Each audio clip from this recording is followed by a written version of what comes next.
تصور کریں کہ وہ ماں کہ جو دیوار اور دروازے کے درمیان تھی، اجرکم علی اللہ، اور امام حسن اور امام حسین دیکھ رہے تھے۔ روایات میں نقل ہوا کہ مغیرہ نے بھی جناب سیدہ کو مارا تھا، اور جب امام حسن اور امام حسین مغیرہ کو دیکھتے تھے تو وہ منظر یاد آتا تھا کہ جب جناب سیدہ کے تازیانہ پڑا، جب جناب سیدہ کے تماچا پڑا، جب جناب سیدہ دیوار اور دروازے کے درمیان تھی، اجرکم علی اللہ۔ ہاں مومن، آج اس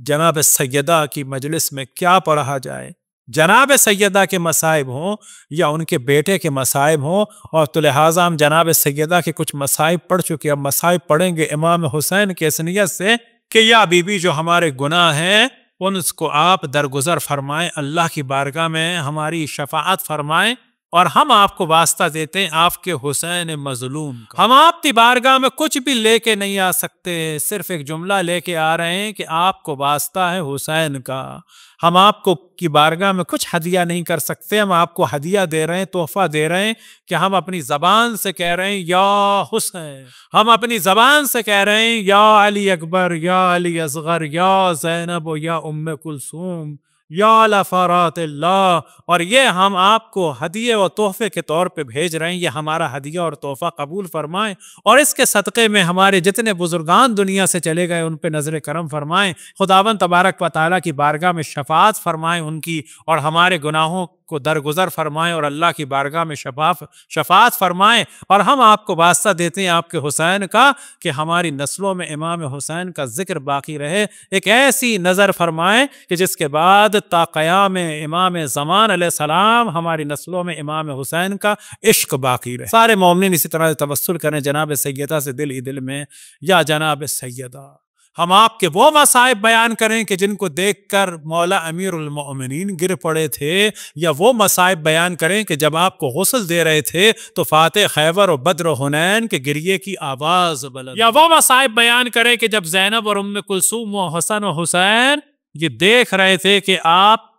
پر ضربت لگی، یا وہ مصائب بیان کریں کہ جب آپ سب مل کے دیکھ رہے تھے کہ علی کے گلے میں رسی کو ڈالا گیا۔ لیکن آج امام حسین کی زیارت کے لیے جو بہترین رات ہے وہ شب جمعہ ہے، تو ہم مصائب بیان کرتے ہیں فقط آپ سے قربت کے لیے، آپ کی بارگاہ میں یہ ہدیے کے طور پر پیش کرنے کے لیے اس حسین کے مصائب بیان کرتے ہیں کہ جو تشنا لب تھا اور اس کے گلے کو کند خنجر سے کاٹا گیا، وہ حسین کہ جو رات کو اٹھتا تھا اور پانی مانگتا تھا، اور راتوں کو اٹھ کر آپ حسین کو پانی پلاتی تھی، کیونکہ روایتوں میں ذکر ہوا ہے کہ امام حسین کو بچپن سے بہت زیادہ پیاس لگتی تھی۔ جو عصر عاشور امام حسین کا یہ امتحان ہوا کہ 3 دن کا بھوکا پیاسا حسین ہے اور اس کے گلے پہ خنجر چلا، تو یہ حسین کا امتحان اور لوگوں سے زیادہ سخت تھا، کیونکہ امام حسین ان لوگوں میں سے تھے کہ جن کو بہت پیاس لگتی تھی، اور اس حسین کو اس پیاس کے عالم میں ذبح کیا گیا۔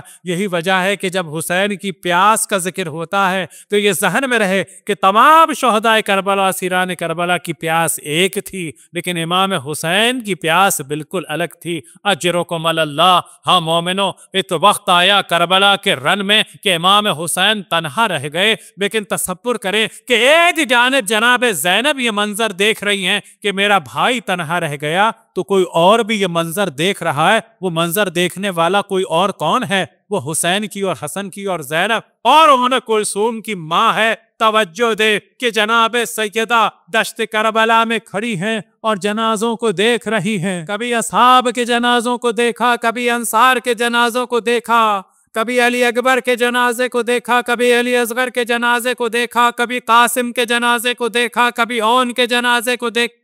کبھی محمد کے جنازے کو دیکھا۔ اجرکم علی اللہ۔ اب ایک وقت آیا کہ حسین رخصت آخر کے لیے آئے، تو جناب زینب نے بھی دیکھا، جناب سیدہ نے بھی دیکھا۔ کس کا جنازہ؟ عبداللہ ابن حسن کا جنازہ دیکھا۔ جناب علی اصغر کے جنازے کے بعد آپ تصور کریں کہ فاطمہ پہ کیا گزر رہی ہوگی، جن مصائب کو ہم بیان کر کے جناب سیدہ کی بارگاہ میں تحفے کے طور پر بھیج رہے، ان کی خدمت میں ہدیے کے طور پہ بھیج رہے تاکہ وہ ہم پہ نظر کرم فرمائے۔ یہ مصائب انہوں نے اپنی آنکھوں سے دیکھے، اور کتنے مصائب ایسے تھے کہ جو جناب سیدہ نے دیکھے، نہ وہ کتابوں میں نقل ہوئے، نہ ہم نے کبھی سوچا، نہ ہم نے کبھی سنا اور نہ کبھی ہم نے پڑھا۔ جناب سیدہ آپ تو واسطہ ہے نا مصائب کا کہ جن مصائب کو ہم نہیں جانتے، لیکن آپ نے ان مصائب کو دیکھا۔ ایک وقت آیا کہ جناب زینب نے امام حسین کو رخصت کیا، اور جب رخصت کیا تو جناب زینب نے ایک جملہ کہا، رخصت تو کر دیا یبن زہرا محلن محلا، اے فرزند زہرا ذرا آہستہ آہستہ تصور کریں کہ جب جناب سیدہ کا ذکر ہوا تو امام حسین نے بھی گریہ کیا، جناب زینب نے بھی گریہ کیا،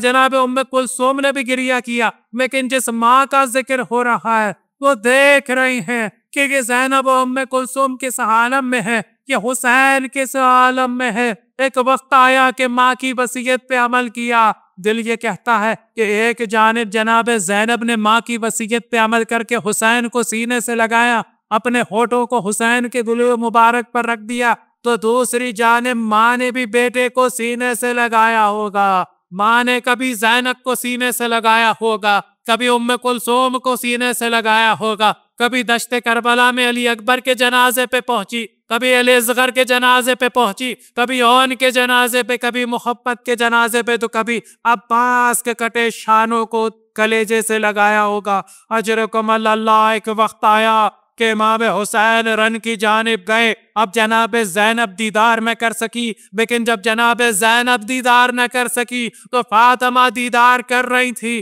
جناب زینب نے شاید وہ منظر نہیں دیکھا کہ حسین اسپِ باوفا سے زمین کربلا پہ گرے، لیکن فاطمہ نے وہ منظر دیکھا، آگے بڑھ کے حسین کو آغوش میں لیا ہوگا۔ اب ایک وقت آیا کہ جب خاک کھٹی دھول اٹھی تو جناب زینب نے عجب منظر دیکھا کہ حسین کے سینے پہ شبر سوار ہے، ایک ہاتھ میں خنجر ہے، دوسرے میں ریش مبارک ہے، یہ خنجر چلنے لگا تو زینب نے ندا دی، اے شبر ابھی خنجر نہ چلا، اے شبر ابھی خنجر نہ چلا۔ دل یہ کہتا ہے کہ یہی ندا جناب سیدہ نے دی ہوگی، اے شبر ابھی خنجر نہ چلا،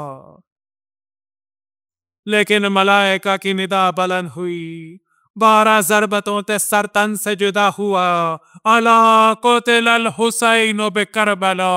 انا ذبح الحسین بکربلا۔